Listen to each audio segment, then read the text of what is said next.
Hey, good evening. Welcome to Bright Lights, your weekly podcast where we bring to you achievers in all fields of human endeavor. We tend to focus more on business, families, and just the whole. And this is my favorite category, ideas. That means you can talk about just about anything in any area. So that's my favorite category. Uh, we're coming to you live from our studio here in North Minneapolis. Another beautiful day, another blessed day for me in the hood. Tonight's guest is Mark Globus. Mark is a business person, commercial development here in Minneapolis. He's also a candidate for mayor. So we've been trying to bring on as many of the candidates as we can. There's some games that get played as far as where candidates show up, and I shouldn't even put it that way, but they're picky. So I'm trying to get as many before you as I can. I try to bring to you all kinds of ideas. As I've said before, I'm just a big believer in freedom of speech. I don't believe in censoring anybody hardly unless it's illegal speech. But otherwise, just have at it. I think the best thing for bad ideas is to get them out and let them find the air a day and put some sunshine on them, and hopefully, sunshine I hear kills certain viruses, and hope it does the same thing for bad ideas. So we'll have him on tonight.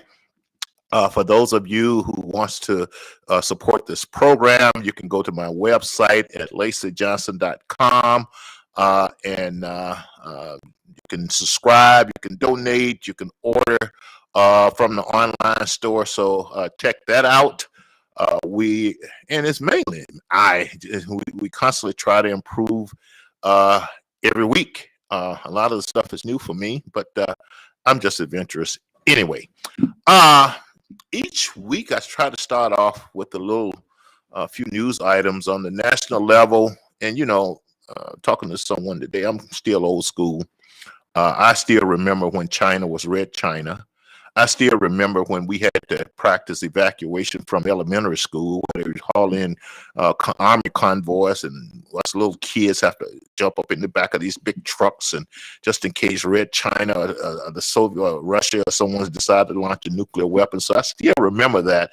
And where I'm getting to is that in the news recently, it was, I think, in a new book by Woodward, I think, from the Washington Post. They say it was revealed that the chairman of the Joint Chief of Staff was talking to his counterpart in China, telling him he'll let him know if we're getting ready to strike them. And you have to understand, a person my age would have never, ever in my life believed something like this would happen.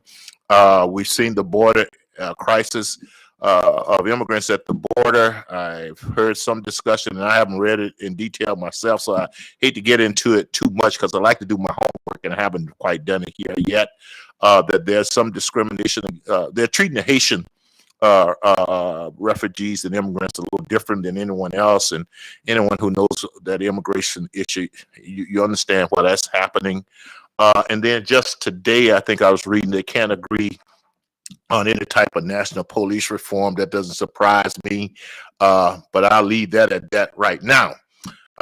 For now, in local news, the Walker Arts Center here in this bastion of diversity and inclusion has elected what they call a woke coach. I think her name is Cena Hodges, a woke coach. Ooh, wow. Like I say, I'm old school people. This is still kind of crazy to me. But anyway, she's the first person of color that been elected as the president of its board of trustees since the Walker Arts Center was founded in 1927, and if my math is correct, that's roughly 94 years ago. We'll say that for last, and then the crime spree and the murdering still goes on. Been talking to some people. I got a lot of connections that knows the street about Harvey Williams, the charter school teacher who was basically sound like he was targeted, almost a professional hit. We don't know what's going on there. They recently arrested a suspect in the murder of the 12-year-old London Bean. I think it was over Humboldt. Basically, him and the murder suspect younger brother was in a fight. And what kind of society have we gotten to where if your younger brother's in a fight, you pull out a gun and kill the person? This is just going on, it's just crazy. Um, there's a young lady killed in an alley a few weeks ago. Also, they got a suspect for that. And just found out today she was in a rap video of a young man. I know his dad, and I know something about all these people, and I tell people, and a lot of times people don't understand me and where I'm coming from. The things that a lot of people sit around and philosophize about in their living rooms and everything, and it's some type of bipartisan issue. These are personal issues for me, and their life and death. So I have a slightly little different perspective on it. And then there was this 4 people that they found in some field in Wisconsin. Well, long story short, they've arrested the suspect. And, they're killing also, and there was some type of previous relationship stuff going on there. So it's maybe not the greatest news, but this is where we are today, and I'll be talking to our guest about some of the things that we can do to prevent this. I know how we got here. And then one last thing, changing the city charter for defunding the police. I guess the Minnesota Supreme Court agreed to let the nonsense language that's already out there stay on the ballot. And what people don't understand, a lot of time courts are just reluctant to get involved in the political process, or get in the process of other branches of the government. And it's not necessarily that means that one side is right and one side is wrong. The courts, and you can understand it if you know the history of the Constitution, how it's all working in 3 equal branches of government. So we will be talking to our tonight's guest, who's running for mayor of Minneapolis, about some of these issues right now. And I'm going to welcome him on our podcast, Mr. Mark Globus. How are you doing, Mark? Great, Lacey. Thanks for having me. Really appreciate it. Well, thank you for being on. And we chat. Standard practice is I chat with my guests a little bit before we go on the air, and Mark and I chatted a little bit, and I've done some research on his background, and I really like what I read mostly, Mark. Might be some area of divergence here, but some of your goals and your approaches and being results oriented, I really like it. So let's just dive right into it.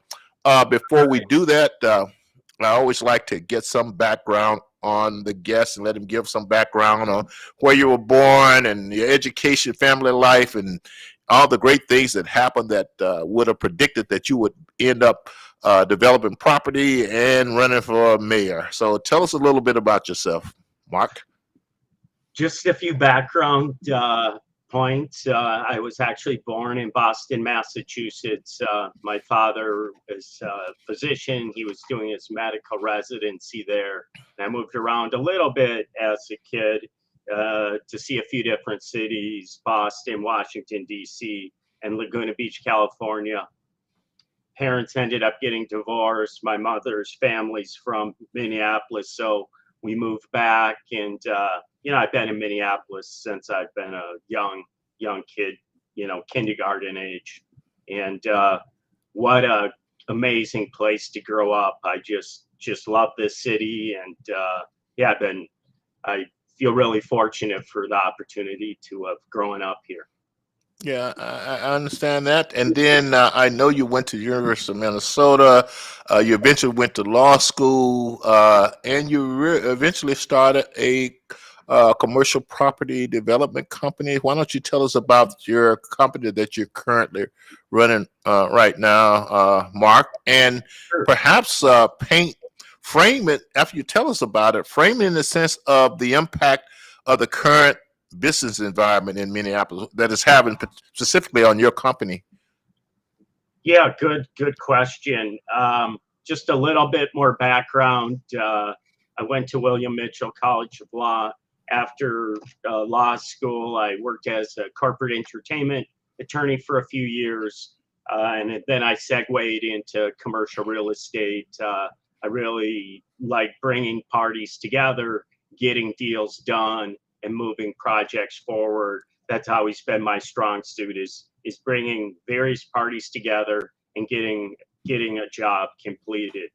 And I've worked for a couple of the larger commercial real estate companies here in the Twin Cities, and then I decided to break off 20 years ago or so to form Global One Commercial. We do ground up development projects, and we do commercial real estate brokerage, helping companies find office space or industrial space. One area of concern that not a lot of people are talking about is downtown Minneapolis, and when is the workforce coming back, and how's that going to have an effect on things. I just met with a client today, and he's actually selling his office building. They took a survey of all the employees, and the employees decided, you know what, we don't want to come back to work. We like doing a virtual type of work environment. We're getting things done. He wasn't for that, but just taking that one situation is important to take a look at what's going on with office space and what's going to happen with downtown. I'm pretty concerned. We have about 30% of the workforce back in downtown. So I think having somebody in the mayor's office who really understands real estate and office space can be invaluable right now, because it's going to be a tough road back, I think. People have gotten used to working at home and doing Zoom and all these virtual ways of doing business. So I think it's going to have an effect on central business districts, and that's one of the most important parts of Minneapolis. Yeah, and I'm assuming your office is downtown, and that you are like I am. I share your concern. In fact, I wouldn't be surprised if we never get back to ground zero on even keel on businesses down there. But you see the same desolateness I see. You see the same type of people hanging out. I mean, to be honest with you, Mark, and you started expressing your love of the city. I can't believe what they've allowed to happen to this city. And I can't believe that a greater portion of our population almost seem it's not a big deal to them. And I think what concerns me is that they're going to put the same type of people back in place because it's not a big deal to them. And it is sad what they've done here. So let's start talking about get into some solution fairly soon here, because that's going to be a tough one. I want to start off with some quotes that I read from you to try to dissect them here and get some input from you. The first one is some of them I agree with, some of them I don't. All right. And so we're going to have some good conversations about that. Okay, so the first one, and this is in the category disagree, but I want to give you a chance to explain yourself. Okay. You stated that the mayor had been dealt some really bad cards, and I agree, whatever cards he was dealt, he played them even worse. He played them bad. Whatever hand he was dealt, I agree he was played them bad. But I'm interested in these bad cards that you think our current mayor was dealt. Well, it's all perspective, Lacey. Okay. You look at the two big events that have really affected Minneapolis, and it was the murder of George Floyd and COVID, and it's two body blows to the city of Minneapolis, and they both have had a drastic effect. Interestingly, I'm in the hotel business, and Minneapolis is actually the worst performing hotel market in the country. You know, everybody's coming back after COVID, but everything with the murder of George Floyd and the Derek Chauvin trial, it's created a damper on the city of Minneapolis for it to come back and have a positive spin. And I think there's a lot of things going on in the city right now, safety-wise, that give big business people pause, and convention business and things that, help the entire city. Okay, and yeah, it is according to your perspective. I mean, I personally think, out of what I know and what I've read, that Abraham Lincoln was probably the greatest American president, and it can be argued that the Civil War was a bad card Well, that he that's a was dealt. very bad card too. Yeah, it was a bad card. But the point I'm trying to make, uh, it tells how good or great you are Yeah, at leadership in those situations. And no, I'm not so sure he was dealt a bad set of cards in there. They gave him an opportunity to prove himself. that's a good. And the bad set of cards in the deck for him was burning down the police station and letting him Yeah, destroy the police station.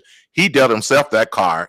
And yeah, so I don't have any sympathy for that guy at all as far as being bad. He just made some bad decisions. He wasn't good at what he did. That's just my personal type opinion on that. And then even the COVID thing. And I know if you've had an opportunity to talk to business people, that was what appears to me a lot of overreaction and a lot of just disrespect for hmm, businesses and what yeah, it takes to start a business, and yeah, basically a disrespect for our system of capitalism, what America is about, and personal property and things like that. That's the way I look at that. So whether it's the George Floyd situation or the COVID situation, I just see that our mayor, he's just not up to task, and I think we kind of agree on that. He's just not. yeah.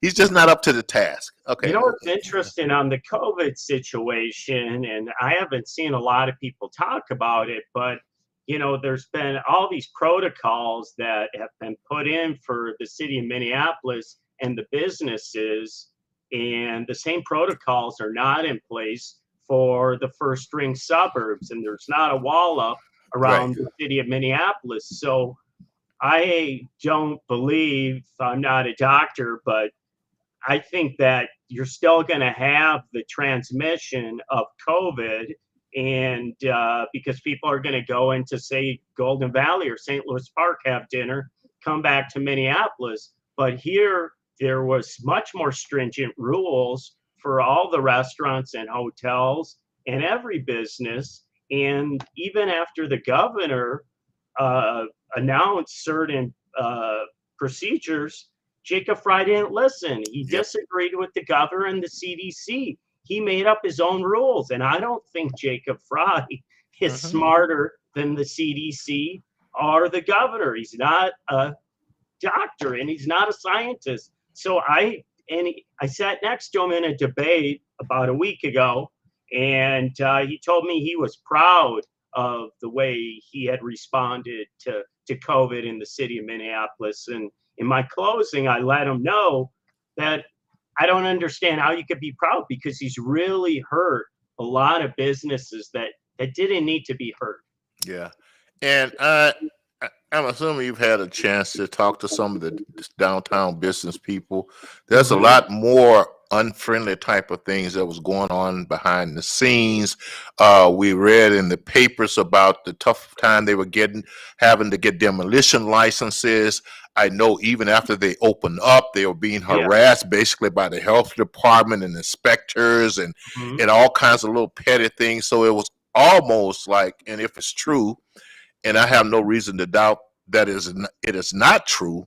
It was Yeah. almost like a vendetta against the businesses. But once again, uh, Mark, we're dealing with people who's not really a believer in the free enterprise system. In a lot of them, Mhm. they have these crazy theories about modern monetary theory and all those type of things. That people don't have to work for that money. That all you got to do is print money and give it to everybody. That's the crowd we are dealing with currently Yeah. down in City Hall, and I've been upfront about it public. I think it's an insane asylum down there, and the inmates are in charge of it. So, You know, yeah. as So, I sat on this debate, and some of the people's opinions are really off the charts, and yeah, they're no, not pro business. And just to clear the floor here, I'm a DFLer. I've been a lifelong Democrat. I'm the moderate Democrat in the race, and we can talk more about the state of the Democratic Party and the mayor's race, but I just wanted to state, I'm a moderate because I believe there's truth on both sides. Right. And when you do a business deal, both sides have to come together for the truth. When you're in a relationship, you can't just run to one side of the room or the other. You have to agree on some things and come to the center and agree. And I think that's a huge problem you can see in our political system. Well, yeah, and one thing I do like about your background, what's the whole business background, because I tell everybody what I love about business is that it's a very diverse group. We got all kinds of people that come together and get things done. I mean, they're on one end of the political spectrum or the other. Doesn't matter your religion or your sexual preference, your race. None of that really mattered, and I'm hoping that you can leverage that experience to just get people to come together and focus on goals and plans and tactics and things like that, and not put the differences. So I really appreciate that in your background. Now, let's give you one more quote here, Mark, because once you get it out there, you can't take it back. So let's, yeah. Well, let's see about this.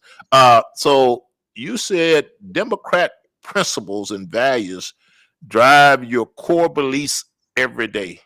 Yeah, that might get you in trouble here, though. I'm warning you. So explain these Democrat principles and values that guides you every day, Mark. Lacey, it was more of a comment that I am a Democrat. I believe in the Democratic platform, not the far liberal left, but I understand the arguments and I understand what people are trying to achieve. I supported President Biden, and I'm a DFLer, and I have been for life, even though I have friends, plenty of people I know in the Republican Party, and I talk to them and I respect them. I don't hate them or diss them, and there's so much hate in the discourse today. It. Yeah. And we need people like you and me in the center trying to bring people together and move the city forward. Yeah, I agree with you. And I remember when you could disagree with someone's political stance and still be friends and still go out and socialize together and things like that. And people were not throwing water on people and assaulting people because of their political belief. And I just remember just about every definition I read of bigotry has to do with other people's opinions and things like that. And I don't think most people really understand that. We're going to go out to have some coffee one day also, since you're here locally, which I try to do with my local guests. But one of the things we're going to talk about, I don't agree with hardly any of their principles and beliefs. And like I said in my intro, I live in the hood and I see what those principles and beliefs have done to these communities, as far as giving people stuff for free and feeling sorry for people and bailing people out of this and that. I just don't agree with it. And you have to understand, and my audience know before, is that I wasn't raised to look for other people to do things for me and the government to help take care of my kids. And I wasn't raised to commit crimes and break the law. And so, and I tie that with, as I've gotten older, I'm glad I wasn't raised that way, because I was always raised to think I got to take care of myself. I got to take care of my children. I was raised to marry the mother of my children. Those are the type of things that I'm seeing right now. Oh, and by the way, I did not believe in abortion. I mean, I was born and raised Christian. So we'll talk about that. And I struggle with a lot of the Democrat principles and values. In fact, I'm going to start off saying I think that's probably one of the worst things that happened to the Black community in my lifetime, bought into the Democrat principles and core beliefs. So anyway, that's another story there. Let's transition into something else I read that you talked about. You talk about addressing structural racism. What do you mean by addressing structural racism, Mark? It's interesting. Yesterday, I went out and I talked to a constituent in Minneapolis. I reached him on the phone, and his father was a former Minneapolis police officer, and he had done some law enforcement work. And I went out and met with him, and it was a really interesting conversation. And he talked about a lot of structural racism in the Minneapolis Police Department. And I know we're going to get into Hmm. the Department of Public Safety, if that's the right way to go. So, and I think there's a lot of great police. There's a lot of great cops in the department. Chief Arredondo, I support him 100%. But this guy had an interesting take, and he said that the Minneapolis they had set up a profile for interviewing purposes and what a good officer looked like versus a bad officer. And he talked about how his dad was one of the models for a standard Minneapolis police officer. And there were some good things in there, but there were a lot of bad things. And we talked a little bit about it. And, compassion and caring for the community is not something that's currently stressed when we're interviewing people for the Minneapolis Police Department. So, some people say it's going to be impossible to change the Minneapolis Police Department. When I hear somebody talk about they're looking for a certain type of person in the Minneapolis Police Department, let's change that profile of what they're looking for. Let's change that personality inventory. Let's get people who love people, people like you and me. We like people. We love the community. I think there needs to be people, a little bit more people who want to socialize and get to know the community. I think that would help the Minneapolis Police Department. So I think that there are parts of the police department that suffer from that structural racism from the past and the types of people that they've hired. Even though I do, support the police department wholeheartedly, and the key is accountability. And I know we're going to get into the police Hmm. department, Hmm. but yeah.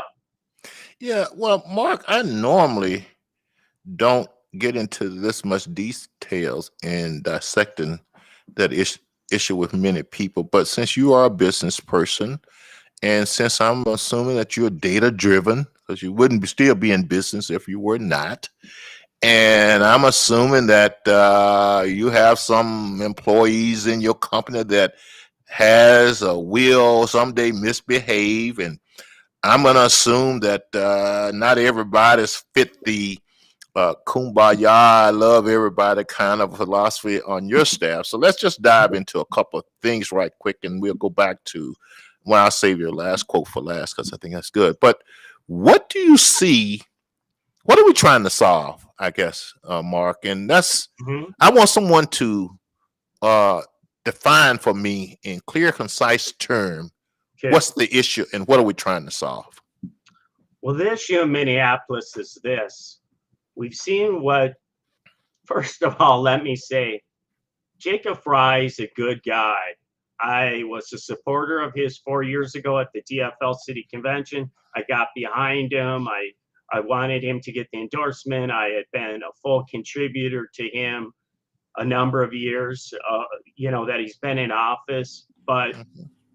when the city, after George Floyd was murdered and the uprisings, the things were not handled well. And it was at that point in time that I decided to jump in the race. So, you know, Jacob's a decent guy, but here's the issue. We see where the city is today after 4 years with Jacob Fry. I see no big policies that's going to help the city pivot to where it needs to go next. No new big, bold ideas. I have a big, bold idea I'm going to talk about later. But so we're very close to re-electing the captain of the ship that's run the ship aground. If you polled 1,000 people right now, Lacey, I think very few would tell you that Minneapolis is on the right path. I think very few would tell you that. But we are very, very close to electing the same chief executive who's been at the top for the last 4 years. It hasn't been the city council running the city. Sure, they have a lot of power, but one person speaks for the city, and that's the mayor, and he needs to have accountability. And I'm just really concerned. We've seen what 4 years and bad decisions have brought us. We need to pivot. We need a change. He doesn't have a good relationship with the city council. He doesn't have a good relationship with the rank and file cop. He doesn't have a good relationship with different city departments. I offer a fresh start and a new perspective, and I bring a business-minded perspective to the job of mayor. Less politics, more results. I want to focus in on the bottom line and help us pivot on the public safety issue first, which is job one. Okay. So yeah, let's stay on that for a while, because I know, once again, as a business person, successful business person, from what all I can see, you deal with numbers and data, and you define issues using numbers and data. So if we look at this whole police reform issue, give me some numbers and data that says we got a problem, that say we have a problem, and then give me some numbers of data and data that will say we no longer have a problem. And so that's, I'm struggling with.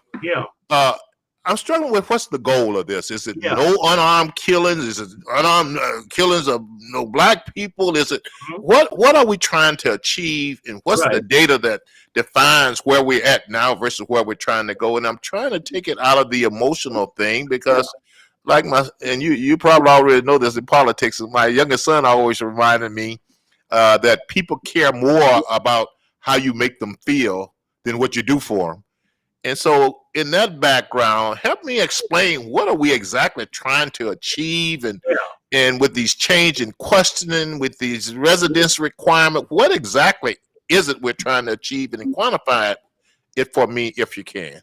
Okay.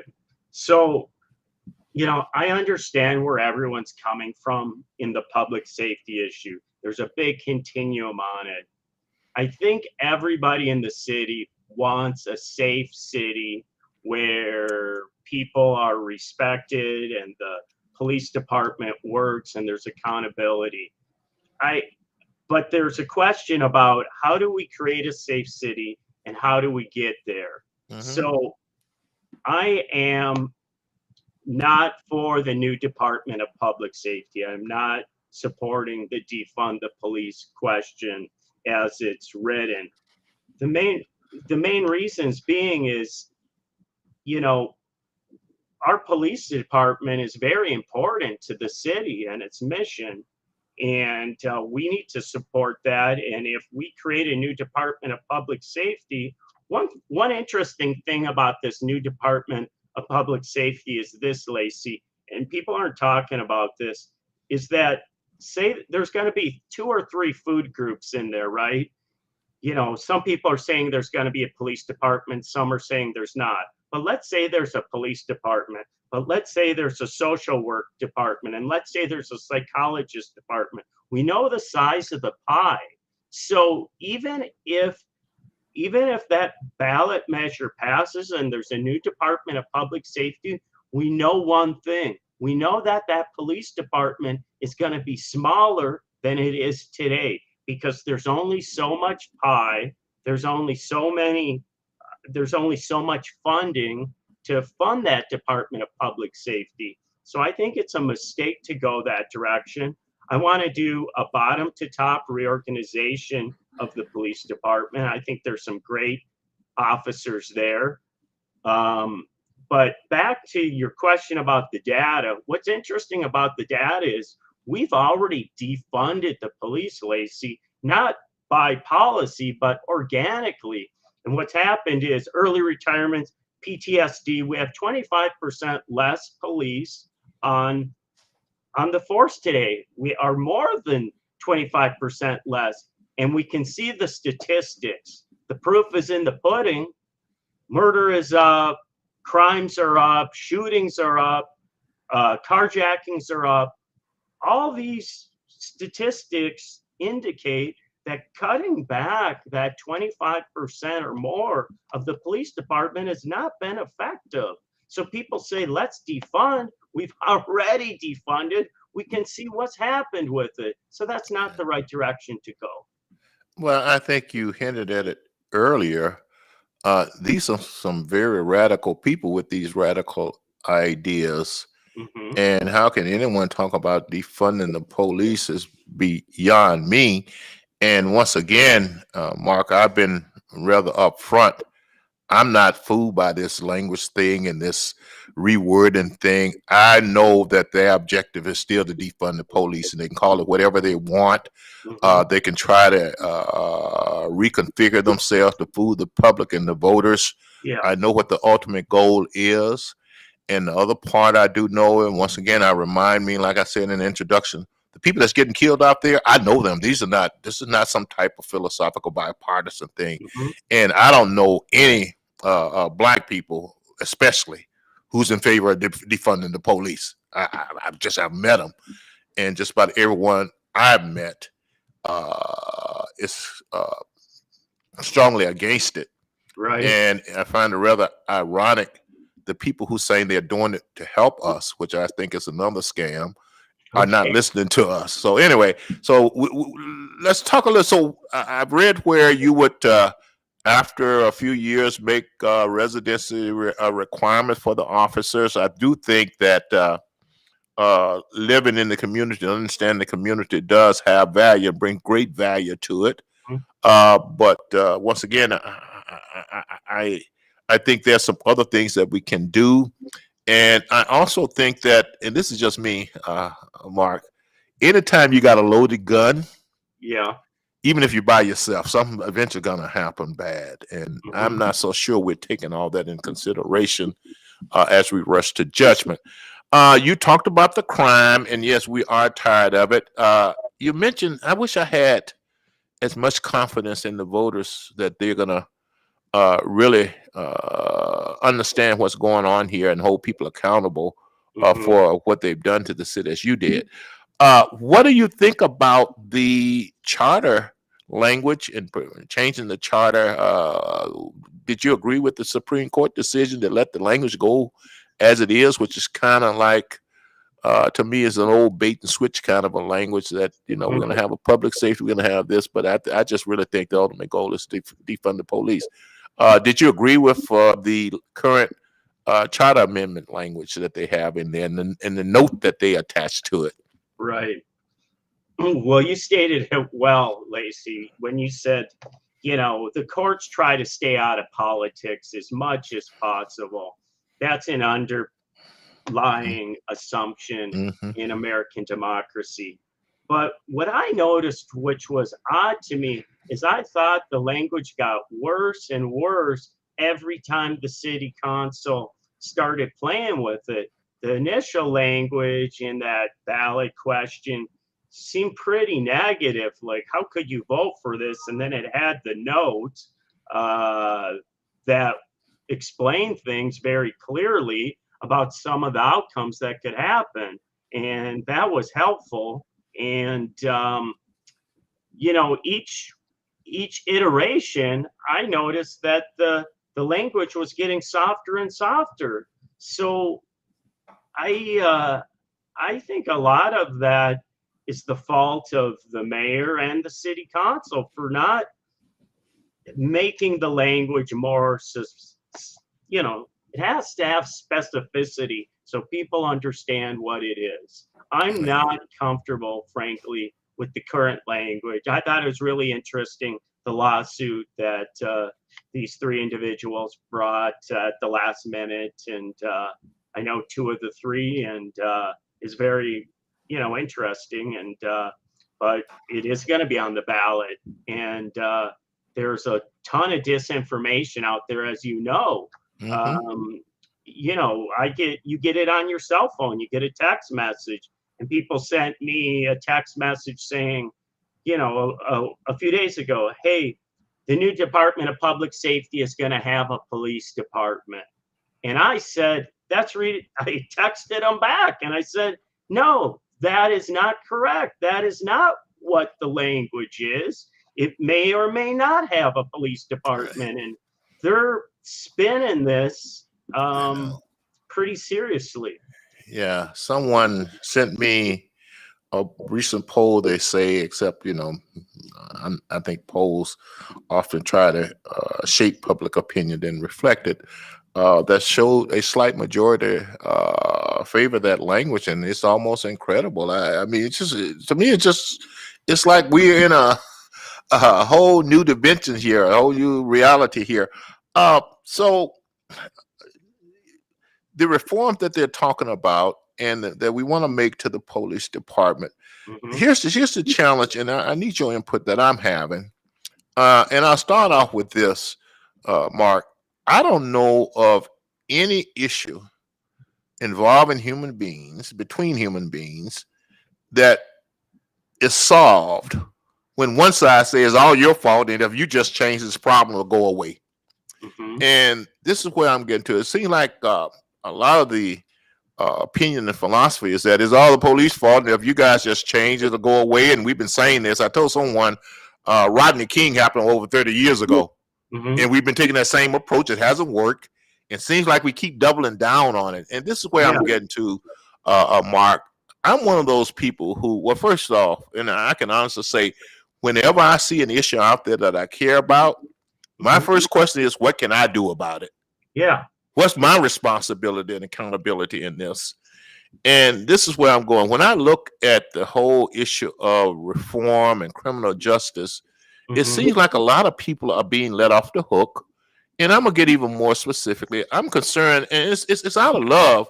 I'm concerned that the black community isn't actually do anything and just keep doing what you're doing. And once again, what has well, let me just say, one of the reasons I'm concerned about this whole current movement, because I really believe at the end of the day, was this 5 years, 10 years from now, the net income or net of black people, the net wealth of black people will still be $14,000. I'm concerned that a vast majority of us will still be graduating from high school and can't read and can't write and can't do math Mhm. when we're not prepared for the job market. I'm Mhm. concerned that our families still would not be as strong as they need to be. And just from a personal standpoint, we still don't have the face. And so what I'm saying is that if we have no responsibility to do anything, Mhm. and if at the end of the day, when all this social justice movement is done, we're Mhm. still poor, we're still uneducated, a vast majority of us, our families are still torn apart, what have we achieved? And I tie that to the fact that we're not asked to do anything. So how do you address that whole issue if it makes sense to you? If it not, I'll beat you up a little bit more with it. But that's my concern. And I say that from the standpoint of, look, I love my kids, I love my Yeah. family, but I'm gonna hold them accountable and responsible for whatever happens to them. And I'm Right. gonna challenge them on changing some things. And I got two Yeah. young black males that I raised in Minneapolis. My thing to them: don't break the law, Mhm. don't resist arrest, and make Yeah. sure they see all both of your hands at all times. It's Right. not because I'm letting police off the hook or anything. It's because I really care and love the people I'm talking to. Sure. And so I don't see anybody actually asking, and this is get tricky because people are gonna misread some things. I'll probably get some direct messages and social posting on this, but asking everybody to be responsible and accountable for solving this. How do Yeah. we do that, Mark? That's really one of the reasons I'm in this race, Lacey, is a few weeks ago, I was talking to a Democrat, and she was talking about the defund the police movement. And I said, I understand where you're coming from, and I understand what you're trying to achieve, but I'm a DFLer, I'm a Democrat, I'm a lifelong Democrat. I'm having some trouble getting to where you are philosophically on your side of the fence. And then, and then I said, listen, there's 74 million people who voted for Donald Trump. They're on the far side of the fence. And if I'm having trouble getting right where you want me to, and I want to get there, and I want to understand everything. If I having a little bit of trouble getting there, how about all the Republicans and the 74 million people who supported Donald Trump? I think they're going to have a really tough time getting there. So I think we need to bring the conversation more to the middle. Her comment, interestingly, was, well, nothing's been accomplished when we try to go to the middle. And, I disagree with that, because if you look at every other human activity and enterprise, people they're working together and they're building a consensus and they're meeting in the middle. You know what relationships are like. You know how business deals are done. Politics is the only thing on the face of this earth where one side can go there, one side can go there, and say, hey, we won. We don't have to talk to the other guys. That is ridiculous. And that's where our discourse is today. The truth is in the middle, Lacey. You know that. Yeah. I'm a Democrat, but you need to respect the ideas of the other party too, so we can do legislation, so we can work together. There are people of all parties who live in our city of Minneapolis. Let's work together. I'm worried about this community, and I know you are too. Yes, very much so. It would be curious, the lady you were talking to who said that we have not accomplished anything by working in the middle, however she put it, paraphrase it. It would be interesting to know what have been accomplished from working on the far edge or on the left. I don't know what these people are looking at when they're talking about accomplishments and results. And I know you talk a lot about results. I'm a results guy. I don't have to be right. I don't care. Let's just get some results. Yeah. And based on the results that I'm seeing, Minneapolis is just going downhill at an accelerated rate. Yeah. And it's going to be more accelerated when we put Fry and the current group down at the city council. Now I'm trying to be nice here. Yeah. Okay. You used the phrase too. And I majored in English, man, and I was a tech writer, and done some writing and editing, and I pay attention to words, and I'm normally not faked out by words. But you talked about, and this is one of them words that just every time I hear it, I kind of cringe. That's a phrase, I guess. Reimagining law enforcement. I don't have a slightest idea what that means. I think that's just a old sleight of hand use of words. But evidently, Mark, you do not. So help me with this. Help me understand this reimagining, because it sounds like a lot of gobbledygook to me. Help me understand what they mean by reimagining law enforcement. Sure. Lacey, I don't disagree with you. It's not the best word.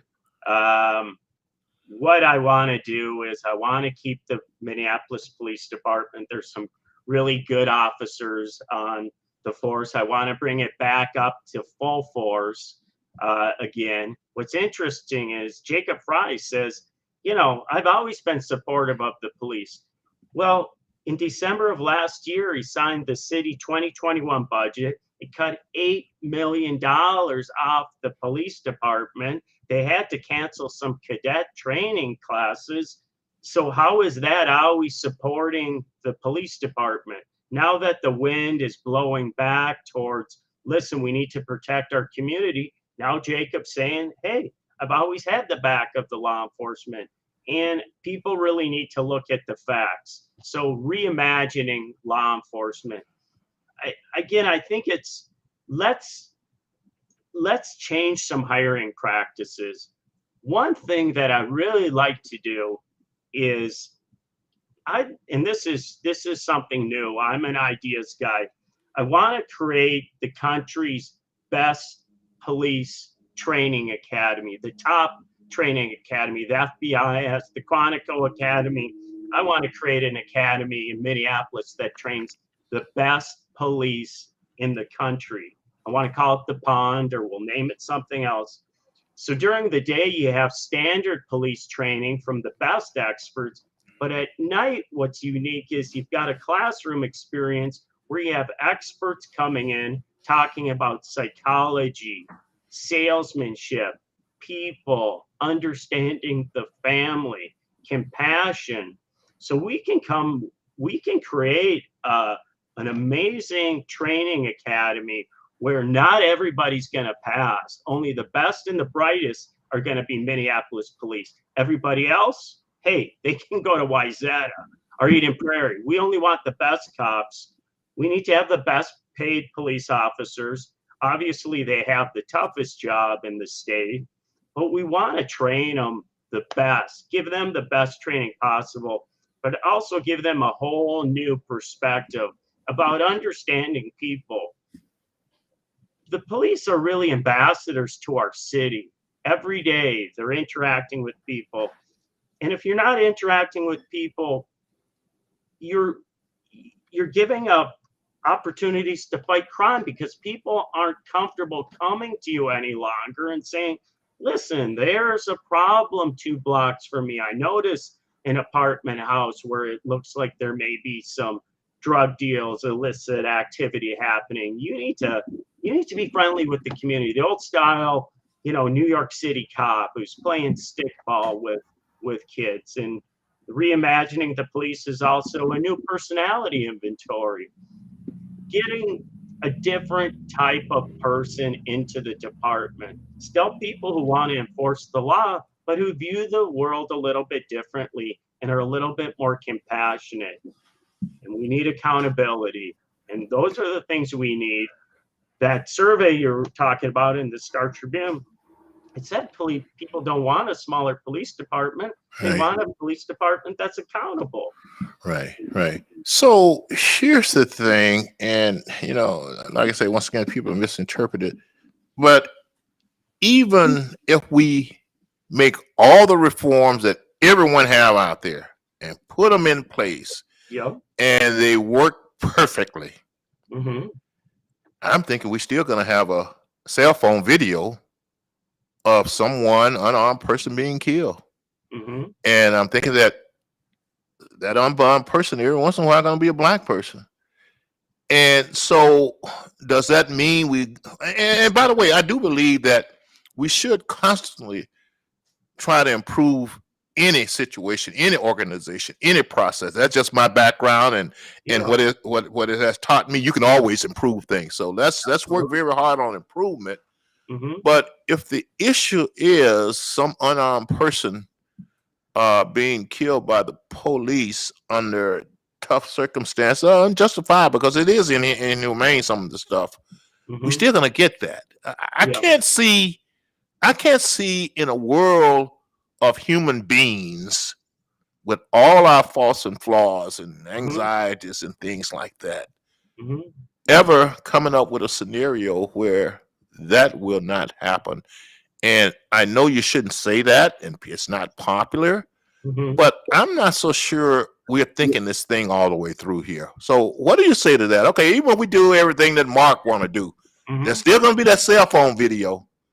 That's going to be painful to watch and going to get people upset. And so if that is that what we're trying to solve, what are we trying to achieve here? To eliminate those type of things, or are we saying that every time try to cut those situations to the bare minimum? And you're right, Lacey. There's always gonna be incidents with the police. It's a highly charged environment. They have weapons, and in any type of career, any type of profession, there's good people, there's bad people. There's good people at the law firm, there's bad people at the law firm, at the car mechanics. So it has become really racially charged and very sensitive, every incident, and we don't want to have any incidents. We want to try and have the best trained force out there. We want to have a compassionate force. I'd like to bring some psychologists and social workers into the force to work with people more. But your point is right, and it's a good, interesting point that we're not going to be able to eliminate it in its entirety. So We're we're not. going to have these situations that break out periodically. Right. Okay. And once again, it's to set the expectations and just being honest and really solving problems and getting Yeah, results. And we have to be realistic in that. We got a few more minutes here, and I just want to hit on a couple of things before we go. And yeah. I think you've kind of given me some ideas of where you are, and I do know you're in a campaign, and I know how that goes. Also, by the way, you were very good at not answering some of my questions, and I and said, being a whoever politician. can't You're find being a politician, by the way. Yeah, no, I'm trying to be the non-politician, and I'm You're trying to right. answer things as forthright as I can. You do ask some tough questions. I'm just trying to do my best with you. Okay, so one last thing. I remember when I first moved to Minnesota, Hmm. and we did have moderate politicians in both parties. Hmm. We did have two parties. That actually used to be some Republicans on the Minneapolis City Council. I can remember those days. Okay. Uh, my question for you, Mark, is that since we've been exclusively one party rule, Mhm. uh, Democrats, and they've been getting more radical and leftist as we go along here, and as my pastor is quick to point out, the Democrats have been in control of the government. They've been in control of the school system. They've been in control of the police department, Hmm. and they've all still keep letting us down. My question for you is, what has this one party rule in Minneapolis, in the Yeah. state of Minnesota? It seems to me that it's made this a worse state Hmm. and a worse city. Hmm. And so, are you comfortable? Do we need to mix this up a little bit? Because you Democrats are really getting out there on a limb and blowing this thing and really running, especially Minneapolis, into the ground. So, do you see where one party rule play a role in that? Where you just got this one party rule and everything? There's no checks and balances or anything. How do Right. you see that whole issue? Yeah, it's an interesting issue. I don't disagree. I think you need a healthy two-party system to have balance. I frankly wish there was three or four parties in this Mhm. country, because we've seen both parties have their radical side, and I think America is a centrist nation. Most people are somewhere in the middle. They work hard. They want to play by the rules. They want a city that works for them. I'm concerned about the city pivoting to to a better course. One thing I wanted to talk to you about was a big project that I'd like to see in South Central Minneapolis that I think would help repivot Minneapolis and move it to the next phase. And people haven't been talking about what do we need to do to chart a new course. And one, I'm a developer. I like to think on a big, broad scale. One thing that I'd like to see in part of the city, and I don't know if it's in South Central Minneapolis or it's along Lake Street. The city could really use an amazing Smithsonian level museum dedicated to the Black experience and the American experience, because the murder of George Floyd, we will never, that will always be part of Minneapolis history, and it's part of world history. And the city council and the mayor have no imagination. The world's focus has been on Minneapolis. We can do something very special historically to help make Minneapolis a leader in all things race related. I want to build a Smithsonian level museum and have, you know, George Floyd exhibit, Cup Foods, all the police car that was historically part of that incident. And we can do all these things and bring in think tanks left and right and police academies and have, an outdoor amphitheater. And we can bring in the Mayo Clinic to help solve problems for people of color, obesity, heart disease, hypertension. we can become a leader on all things race related. We need to think Mhm. big. This is a $3 to $4 billion, not million, but billion. We need to come up with something big to chart a new course for Minneapolis. And that was what concerns me so much is I hear no big ideas from the mayor. I hear no big ideas from the city council. There's too many politicians, and they're they're not business people. They're think big and think bold. We have an amazing city in Minneapolis. I love this city. It's been one of the best, most progressive cities in the world, and we can get back there. But we need to be a leader in race, and we need to chart a new course. I think with this Smithsonian level museum and think tanks and the Mayo, we could do something really special. Well, that's where non-politicians come into play because people who've been in politics all their lives and wanted to be, they can get it if they can get elected without doing it. That's what they are not going to do it. That's the general rule, and our mayor and our city council has decided that, you know, if it ain't broke, don't fix it. I got elected once on this, and I'm gonna get elected again, and that's where the voters come in. And I try to really let voters know that the way you hold politicians accountable is you vote. And if you love where we're headed, the direction we're in, where we're headed, I guess you vote for them. I do not.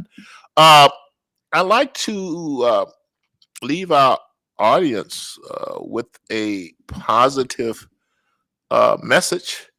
And you, as someone who have has aspirations to lead this city, leave our audience and potential voters even out there with something, a positive message that will help turn this uh, city and situation around. Mark, please. Sure.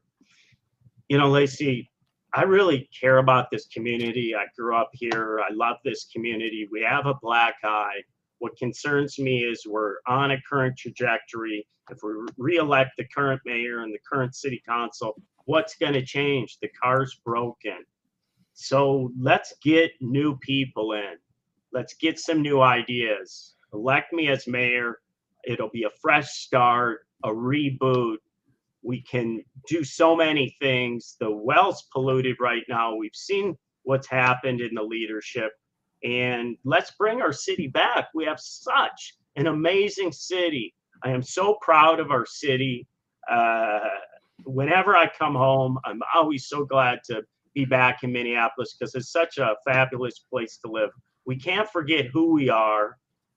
We've had a really tough year. Let's pivot and chart a new course. And we can do it. We can get back to where we were and we can go further. We have a great city. We have the smartest, hardest working people in this city. People know that. Minneapolis is great and I love it. And I just want to get our community back on track. Okay, well, Mark, thanks for taking time and being a guest tonight. I look forward to following your campaign. Once again, I'm on record publicly, and I'm not ashamed to say it, that I'm looking for some new people in the office. I don't like the direction we're going in. Like you, I'm really concerned that we have caused some damage that we will never recover from. And I mean, we just got a beautiful city that they've just destroyed.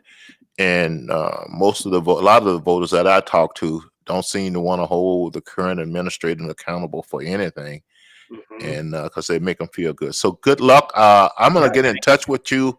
We'll have a cup of coffee. I talk about your ideas for development in the museum and thinking big. I really like that, and we'll follow up on that. And in or out of politics, we can get results, and I'm interested in people that solving issues and problems, man.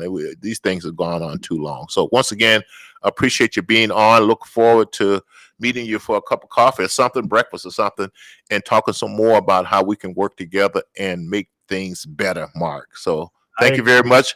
Good evening, and I hope you enjoy the rest of your evening. And goodbye to my audience. You're welcome. Thank you for having me on. Okay. All right.